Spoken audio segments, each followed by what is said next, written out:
გამარჯობა ჩემო კარგო ძვირფასო მეგობრებო. მოკლედ მინდა ჩავწერო ეს ვიდეო, რადგან მინდა გითხრათ, რომ ძალიან ოპტიმისტური ადამიანი ვარ. მთელი ამბები გადამხდენია ცხოვრებაში, მაგრამ ძირითადად დეპრესიური არასდროს არა ვარ, იმიტომ რომ უფლის მადლით განათებული გონებით და ანთებული გულით ყოველივე გასაჭირის გადალახვა შეიძლება და ძირითადად ჩვენი გული და ჩვენი აზროვნება აფორმირებს ჩვენ ცხოვრებას უფლის მადლით და მისი შემწეობით. მაგრამ რაც კორონავირუსისა და 5 არ ვიტყვი ბოლომდე, იმიტომ რომ YouTube-ს უყვარს ეს საკითხი ძალიან და შეიძლება გააქროს ეს ვიდეო, მაგრამ თქვენ თვითონ მიხვდებით. რაც ეს თემები ძალიან ისე მკვეთრად შემოიჭრა ჩვენ ცხოვრებაში, მართალი გითხრათ, ცოტა არ იყოს ისეთი როგორც ყველა მოაზროვნე ადამიანი შეშფოთებული შევიქენი. ხო და მივყევი გამოკვლევებს და უფრო მეტად შევშფოთდი, იმიტომ რომ ინფორმაცია საოც არია. ეხლა მინდა მივმართო იმ ხალხს. თქვენ თუ არ გჯერათ, ჯერ იმ განათლების და ინფორმაციის მიღების ეტაპზე არ იმყოფებით, რომ ეს ყოველივე დაინახოთ, ძალიან გთხოვთ, ნუ მოусმენთ ამ ვიდეოს. არ არის აუცილებელი ადამიანებმა სასკოლო მერხიდან უცბად დაიცვან დისერტაცია. ნაბიჯ მიყევით, არ ვიცი, სადაც გინდათ ინტერნეტში, პრესაში, ოღონდ ზომბირებულ პრესას და ზომბირებულ ტელევიზიას და ზომბირებულ ინტერნეტს ნუ მიადგებით, იმიტომ რომ იქ თქვენ აგიტაციასა და შეთითხნილი ფაქტების გარდა ვერაფერს ვერ იპოვით. ამიტომ ძალიან გთხოვთ, დააოკეთ თქვენი ემოციები, ბოლომდე ნუ მომისმენთ, თუ ეხლავე გამორთავთ ჩემ ჩართვას, ნამდვილად მადლობელი ვიქნები, თუ თქვენ უკვე იცით რა საფრთხეს წარმოადგენს 5 ასო მოყოლებული ის ინტერნეტი და თუ თქვენ უკვე იცით რა საშიშროებას წარმოადგენს ვაქცინაცია, მაშინ გავაგრძელოთ ეს თემა და მინდათ დღეს მოგიყვეთ რაღაცა ძალიან მნიშვნელოვანი ინფორმაცია და ასევე მოგცეთ პატარა ჩემის აზრით საჭირო რჩევა. ეხლა დავძენ, რომ ეს ჩართვა, ეს ვიდეო არის მხოლოდ გართობის მიზნით, არავითარ შემთხვევაში სერიოზულად არ აღიქვება და ჩემი რჩევები არის მხოლოდ ჩემი აზრი და არავითარი თქვენკენ მოწოდებას ეს არ წარმოადგენს. საჭიროა რომ ეს გამოვაცხადო. ეხლა დავიწყოთ საიდან. ბევრი წლის წინათ საქართველოში არსებობდა ექიმი, რომელმაც ჩამოაყალიბა ესეთი სისტემა მკურნალობისა ელექტრომაგნიტური ბგერებით, ხერებით. ის ახდენდა ადამიანს, როცა დაემართებოდა რამე სახის გაჟონვა და მოხდებოდა ჩაკეტვა აი ამ სისწარღვების, ამ ელექტრომაგნიტური ტალღებით, ასევე ქალის უშვილობის პრობლემებს მკურნალობდა, თუ იყო მილებში რაღაცა გაუნტარლობა და აი ამ ელექტრომაგნიტური რხევებით მისი მკურნალობა არაფერს არ წარმოადგენდა გარდა იმისა, რომ აპარატზე შეერთებული ქონდა და შენზე ქონდა შეერთებული აი ესეთი რაღაცა დაწეპებული ელექტრომაგნიტური რხევის გამტარი და სიგნალის გამტარი აპარატი. ასევე, როდესაც დაიწყეს საქართველოში თირკმლის ქვის დაშლა ელექტრომაგნიტური ბგერებით, ესაც ზუსტად იგივე სისტემა იყო. იქ მიერთებულიც არ ჰქონდა კანზე, უბრალოდ მიშვერილი იყო ეს რაღაცა ტალღის რეზონანსი და თირკმელში ქვას შლიდა რხევები. ეხლა მე მინდა გითხრათ. 5G არ ვამბობ სპეციალურად ინგლისური გამოთქმით, იმიტომ რომ YouTube აკონტროლებს ამას. ეს არის მოკლე რხევის ბგერები, მაგრამ ძალიან მაღალი სიხშირის. ამიტომ რახან ეს არის მოკლე 1 მილიმეტრიანი არის და რხევები რადგან არის ესეთი მოკლე რხევები, ამიტომ ანტენების დაყენება იქნება მოკლე დისტანციით და მოკლე რადიუსით. მოკლედ არის რამოდენიმე ადამიანი ინტერნეტზე, რომელიც თქვენ შეგიძლიათ გამოიძიოთ, რომლებიც მუშაობენ აეროპორტში და ისინი იყვნენ სახელმწიფო სამსახურში, ამერიკის სახელმწიფო სამსახურში და აეროპორტში ისინი იდგნენ აი იმ მანქანებთან, სადაც ეს მოკლე რადიუსის ბგერები, მაგრამ მაღალი სიხშირის ბგერები მათზე ზემოქმედებას ახდენდა. ეს როგორც დიდი კონსპირაციული მანქანა, როდესაც იღებენ სამუშაოდ ესეთ ხალხს, მათ აწერილებენ ხელს უამრავ რამეებზე და ეუბნებიან, რომ მათ არ აქვთ რადიაციის გაზომვის უფლების შესაძლებლობა.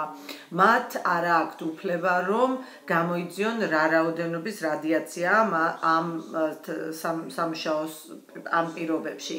მოკლედ, ერთ-ერთ ინტერვიუში ერთ ქალი ასახელებს იმას, რომ სადაც ის მუშაობდა, სადღაც 28 ადამიანი მძიმე კიბოს დაავადებებით იყო დიაგნოზირებული და ასევე აქედან რამოდენიმე ადამიანი გარდაიცვალა და ერთ-ერთი ქალი მათი ზემოთ მდგომი პირდაპირ სამსახურში გაეცა და წაიყვანეს საავადმყოფოში და გარდაიცვალა.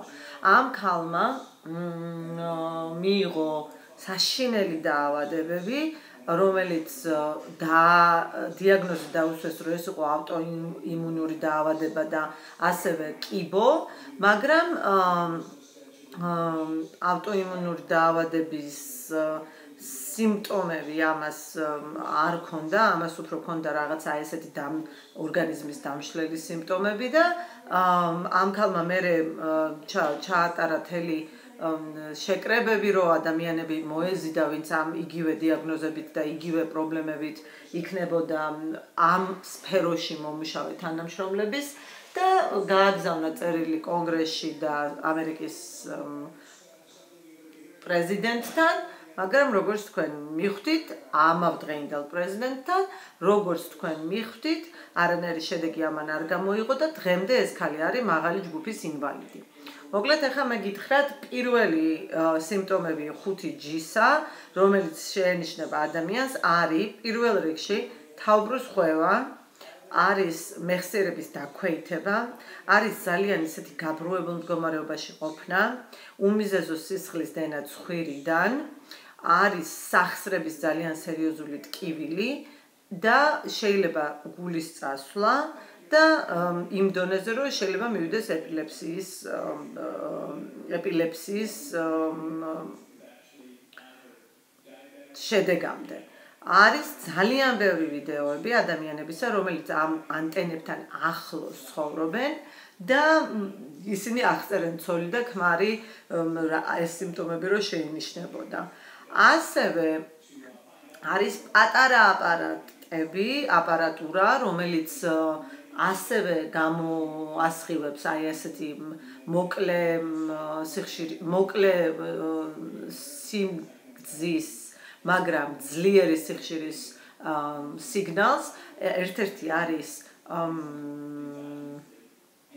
მრიცხველი, რომელიც ამერიკაში იხმარება და მას ქვია smart meter და მე ბევრი ხანია ვიცოდი და არტრიტიტები და მუხლები და წელისკივილის სიმპტომები ემართება ხალხს, მხოლოდ იმიტომ, რომ ეს მრიცხველი აქ მაგ სახლის გარედან მიმაგრებული.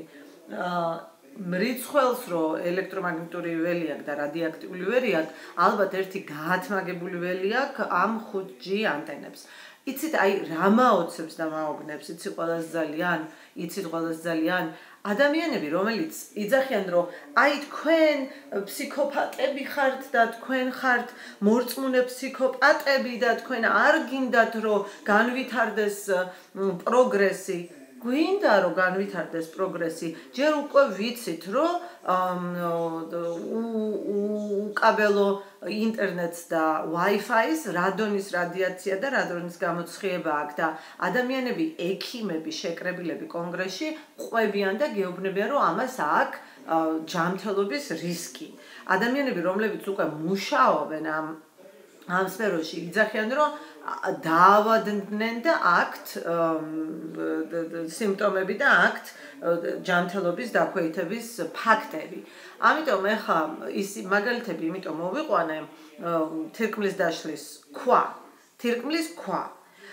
ამიტომ ასევე ერთ-ერთი ექიმი ახმოვანებდა ესეთ ფაქტს, რომ ადამიანის ორგანიზმში არის აი ეს დანალექები, კალციუმის დანალექები, რომელიც მერე ტრომბში შეიძლება გარდაისახოს. თუ წარმოიდგინეთ ელექტრომაგნიტური ბგერა შლის თირკმლის ქვას. წარმოიდგინეთ მერე აი ეს უზარმაზარი სიძლიერეს ტალღა, რომელიც მოყვება ამ ახალ მეხუთე ჯგუფის ინტერნეტს. რა დონეზე შეუძლია დაშალოს ორგანიზმში ჯერ ერთი კალციუმის დანალექები, მეორეც ერთი მოახდინოს გავლენა ნებისმიერ ჩვენ ფუნქციაზე ჩვენ ორგანიზმისა. და მერე თქვენ იძახით, რომ აი თქვენ არ გინდათ თურმე ევოლუცია და თქვენ არ გინდათ პროგრესი და თქვენ ყველას გელანდებათ ეს საშინელი ამბები. არავის არაფერი არ ელანდება, ფაქტების სახეზეა. მეორე უფრო საშინელი ფაქტები. ყველამ ძალიან კარგად ყველამ არ ვიცი, მაგრამ არის ესეთი მოვლენები და ფაქტები, რომ ამერიკის სამხედრო ძალებში იხმარება ესეთი ბგერითი სიხშიროვანი იარაღი, რომელიც არის კადრები ინტერნეტში ბევრჯერ შეგიძლიათ ნახოთ და ვინმე სამხედრო შეიძლება გამოვიდეს და იცოდეს და გამომეხმიაროს, რომ ელექტრომაგნიტური ტალღით ხდება ადამიანზე შორს, დგარ ადამიანზე ტალღა იგზავნება და იმ ადამიანს ხვდება ეს ტალღა და ახდენს მასზე ფიზიკურ გავლენას. ასევე არის ეგეთი იარაღი, რომელიც ესეთივე ელექტრომაგნიტური ტალღით იწვევს ტკივილს შეხების გარეშე ორგანიზმზე, ადამიანის ნებისმიერ ნაწილზე იწვევს ფიზიკურ ტკივილს. ამიტომ გეუბნებით, რა უნდა ვქნათ, ეს არის შეუჩერებელი პროცესი და ალბათ უნდა ეს საქმე მაშინ რომ ეს ანტენები არის პატარა.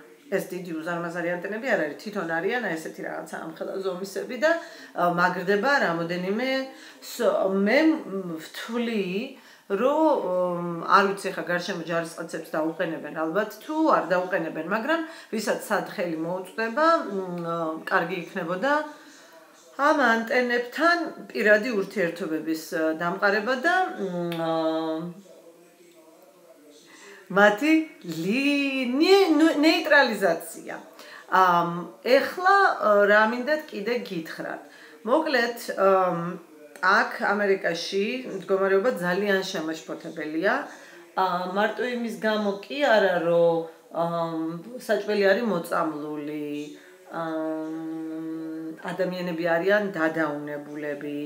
80%-ზე მეტი ალბათ არის უკვე ისეთ წამლებზე, რომელიც twins ორგანიზმს და ყველაფერს უქვეითებს. მაგრამ ასევე ალბათ ამ გლობალისტების ხელში თუ ჩავარდა თელი მსოფლიო, ექსპერიმენტები, ისეთი ექსპერიმენტები, როგორც აქ ტარდება, მანდაც კარგად ჩატარდება და ეხლა არის ისეთი ფაქტები, რომ ეს ქიმიკატებით მოწამვლა საკვების მარტო იმიტომ არ ხდება, რომ ეს ქიმიკატები იყოს მიმართული ამ პროდუქტის დაცვისგან, მავნებლებისგან და ამ ჭიებისგან, მაგრამ ასევე ხდება ეხლა რაც განვითარდა ნანოტექნოლოგიური ნანოტექნოლოგიები, ეხლა ხდება ამათი ესე ვთქვათ მოწამვლა აი ამ სპეციალიზირებული ნანოტექნოლოგიური ხსნარით, რომელიც რამოდენიმე თვის წინათ, ალბათ კორონავირუსიდან 7-8 თვის წინათ იყო ჩაწერილი ესეთი ინტერვიუ, რომელიც ეს ადამიანი მუშაობდა ისეთ ადგილას, სადაც ესენი აწარმოებენ კონტროლს იმის შემდეგ, რაც ეს ნანოტექნოლოგიებით შექმნილი ხსნარი იქნება მოსხმული საკვებზე, ასევე არ ვიცი ისედაც შეიძლება ჰაერში. იცით რა არის სასაცილო, აი გიჟი რო ვარ და სულ რომ მგონია რომ აი უნდა ვყოფილიყავი ცერუს აგენტი, ხო? თელი ცხოვრება ვიძახი, რომ გრიპები არ არის რეალურად აღმოცენებული მოვლენა. გრიპი, რომელიც გამოვარდებიან ტელევიზორში გრიპის სეზონის წინ და ეხლა 20,000 კაცი იქნება გრიპით და მოდი ავიცრათ და გრიპი იქნება. გეუბნებით ასხურებენ და ეხლა არის ფაქტები, რომ გრიპის დასხურება დიდი არაფერი არ არის. ეხლა ისეთ რამეებს ასხურებენ ნანოტექნოლოგიებიდან გამომდინარე, რომ ეს დასხურებული ელემენტი საკვებზე კარგად გაფუშფუშებული ცხოვრობს, მერე რომ მოხდება ჩვენ ორგანიზმში ჩადის ჩვენ კუჭნა გადამუშავდება და როგორც ეთერ გაზად გარდაიქმნება. მერე ის მეორეჯერ შეიძლება არ ახსნა ეხა კარგად, მაგრამ ფაქტი არის ბოლო ის, რომ ჩვენ კუჭინაწლავის ჟავასთან რო შეერთდება, ხდება მისი რაღაცნაირად სილიკონურ ნივთიერებად გარდაქმნა. ხო და ამერიკაში ამოიფურჩქნა ეხლა ახალი დაავადება, დაარქვეს Marl Gold, მივაწერ დაბლა ის რაღაცა ჩახჭუჭებული დაავადება, მივაწერ დაბლა აუცილებლად ლინკში, რამოდენიმე 1000 ადამიანი არის დაავადებული და ეს რა ხდება? ორგანიზმში რაღაცა ტანზე ესეთი რაღაცა ზოლები და ფუშფუშა რაღაცები ესე ამოიწევა კანქვეშ და ექიმები ეს ხალხი ექიმი ეტყვის, რომ აიმე არ ვიცით ეგეთი დაავადება არ ყოფილა, რატო გამობურცული კანი და ზოლად რატო გამობურცული და ეს ხალხი ეუბნება, რომ ხანდახან ამობურცული კი არ არის, მოძრაობს კიდევაც და ზოგმა ადამიანებმა ცადეს, რომ გაჭრან და ამოფურჩქნონ შიგნით რა არის და ზოგმა ადამიანებმა გადაწყვიტეს, რომ მიკროსკოპის ქვეშ შეხედოს და ეს არის სილიკონური, როგორც იმისი პლასმასის ან სილიკონის პატარა ესეთი წვრილი შნურებივით, წვრილი კაბელებივით. მოკლედ ეს ადამიანი, რომელიც მუშაობდა ისეთ ორგანიზაციაში, რომელი ორგანიზაცია ზუსტად აი ამ პროექტების წარმოებას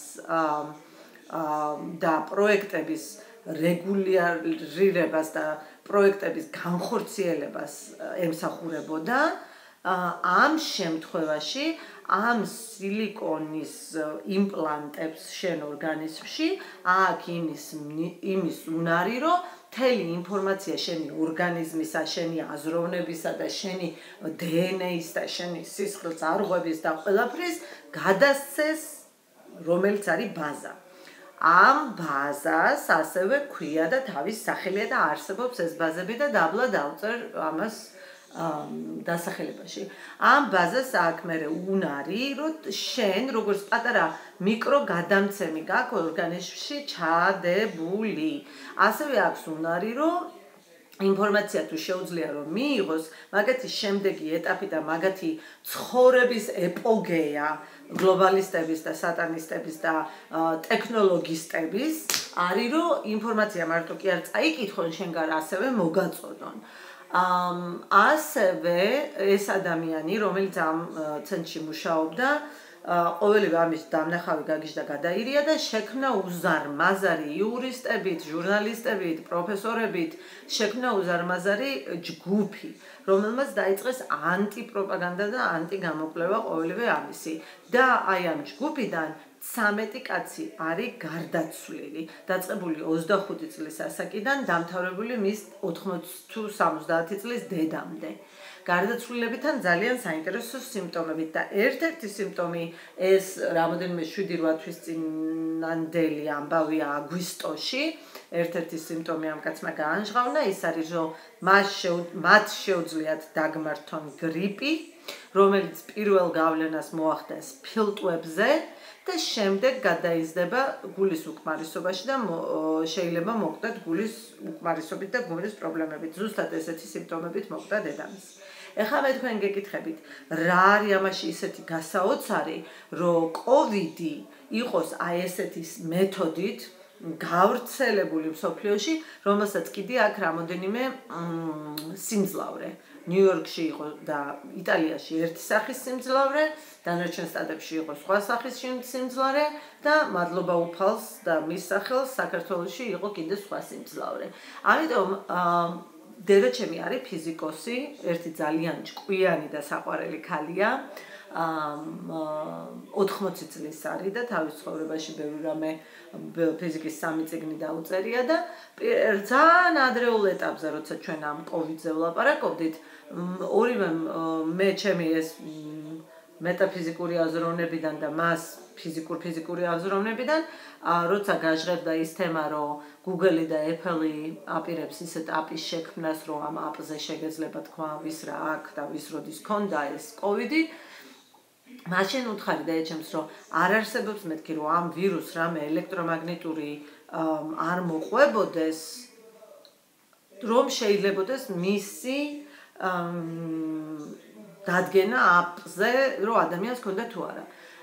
იმის შემდეგ რაც ეს რამოდენიმე ინფორმაცია წავიკითხე და მოვისმინე, რომ ჩვენს ორგანიზმში ნანობოტებს ეძახიან ნანობოტები, ჩვენს ორგანიზმში შეიძლება უკვე ზის ეს კარგად გადაყლაპული თელი შეიძლება იმიტომაც არ მოიკიდა საქართველოში ფეხი, იმიტომ რომ თქვენთან ეხა ჯერ კიდე ხალხი ნატურალური საჭმლით იკვებება და ეს მისხმა მოსხმა და არის ისევ არ ვიცი რატო ვიღაცებმა დამიწერა იქ მაშინ რაღაცეებში რომ ლუგანის ლაბორატორიას არასწორად იხსენიებო, არ ვიცი რა ქვია, მაგრამ იმ ლაბორატორიას, რომელსაც მე ლუგანით მოვიხსენიებ, მათ რა ევალებოდათ რისი მოსხმა და რაღაცების კალიები და ისინი რომ შემოესია საქართველოს მერე გამოვიდოდნენ და იტყოდნენ, უნდა მოვწამლოთ ყველაფერი და აი ეს ნანობოტები ჩვენ ორგანიზმში რო კარგად ზიან და ბუდობენ, მერე ამ ნანობოტების აქტივაცია ნამდვილად შეუძლიათ დისტანციურად. ეხლა მე ესეთ ფანტასტიკის იმაში სფეროში რო გადავიჭერი, ალბათ საოცრებები დატრიალდება იქ კომენტარებში, მაგრამ რა უნდა გითხრათ? პირველი საინტერესო მოვლენა ეს ნანობოტი, ეს სილიკონის მასალა, რომელიც ქიმიური შენაერთიდან უნდა გარდაიქმნეს ჩვენი იმისი ჩვენ კუჭში რომ გამოიყოფა სითხე, უნდა გარდაიქმნეს ამასთან კონტაქტში. ამიტომ, როდესაც ჩვენ ვეცდებით, რომ ეს იყოს ტუტერი აქცია, მაშინ ამას გაუჭირდებათ გარდაქმნა. ტუტერი აქციის მიღება ორგანიზმში შეიძლება ძალიან იოლად ვაშლის მრარი და წყალი რო გავაზაოთ ერთად, ორი სუფრის kovzi ვაშლის მარი ერთი ჭიქა წყალზე და ყოველდღე მივიღოთ. სხვა რამეებისთვისაც ძალიან კარგია ეს წონაში საკლებინებს ხალხს და ბევრ დეტოქსიფიკაციის ახდენს ორგანიზმზე. მეორე ასევე ძალიან იოლი და ბევრჯერ გამიგია რომ რადიაციული და ისეთი ქიმიური ტოქსინები გამოაქვს ორგანიზმიდან არის ჩვენი ცნობილი და ძალიან იოლი ბორაქსი. აი ესეთი ძალიან წკიპი როგორც მარილს აიღებ და ერთ ჭიქა წყალში ჩააგდებ ბორაქსს, მოულევ და დღეში ორჯერ ესე წყალს დალევ. ეს არის მხოლოდ და მხოლოდ ჩემი აზრი და ეს ინფორმაცია მხოლოდ და მხოლოდ გასართობად მოგეწოდებათ. ბორაქსის პატარა ორჯერ წკიპი ერთ ჭიქა წყალში და ორჯერ დღეში. ასევე როგორც ყოველთვის მე ვიძახი რომ მე და ჩემი მეუღლე ვიღებთ მაგნეზიას, ვიღებთ სელენიუმს, ვიღებთ B ვიტამინ 6 და C ვიტამინს. ასევე ორგანიზმში ესენი უწყობენ ხელს ახალი ასე ვთქვათ ტოქსინებით და ტოქსინებით გამოწვეული უჯრედების დაშლას და ახალი უჯრედების წარმოქმნას. ახალ ხუთ ინტერნეტს ვერაფერი ვერ შეაჩერებს, მთელი მთავრობები და მონსტრები არიან მათ ლობირებაში, მაგრამ ჩვენი ორგანიზმის დაცვა, იმით რომ არ ვჭამოთ პესტიციდებული და ქიმიური და ამას ჰაერშიც შეუძლიათ გადაიფრინონ, გადმოიფრინონ და გამოუშვან, მაგრამ ყოველ შემთხვევაში საქართველოში მთები და ჯამთელი კარგი ჰაერი ბევრია, საქართველოში ნატურალური პროდუქტი ბევრია და საქართველოში ერთი